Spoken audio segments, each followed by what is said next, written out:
Saya tantang Novi, saya punya mobil hampir 3 miliar. Saya kasih Novi kalau dia berani siram mata dia pakai air keras. Berani nggak? Saya kasih 3 miliar.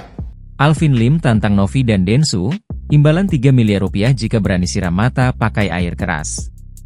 Kasus perseteruan Agus Salim dan Pratiwi Novianti kini memasuki babak baru.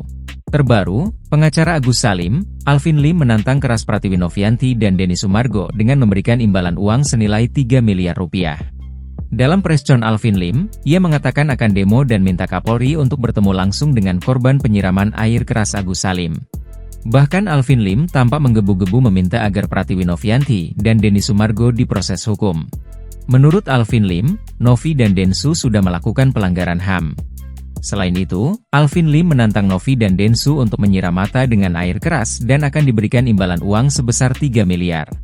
Melalui unggahannya di media sosial, Alvin Lim bahkan membuat surat terbuka untuk para donatur Agus Salim.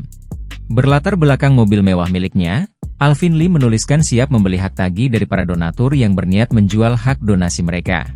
Video surat terbuka bagi para donatur Agus yang keberatan dan ingin jual hak donasinya, "Saya bersedia beli hak tagihnya," tulis Alvin Lim di TikToknya @alvinlim489, Jumat, 29 November 2024. Sontak pernyataan Alvin Lim tersebut menuai atensi dari masyarakat. Banyak warganet ternyata sudah lelah mengikuti drama kasus Agus yang tidak kunjung mereda. Soal tantangan Alvin Lim ke Novi dan Densu, warganet menyarankan agar uang 3 miliar itu diberikan saja langsung ke Agus untuk pengobatan. Saya tantang Novi, saya punya mobil hampir 3 miliar. Saya kasih Novi kalau dia berani siram mata dia pakai air keras. Berani nggak? Saya kasih 3 miliar. Download Tribun X sekarang. Menghadirkan lokal menjadi Indonesia.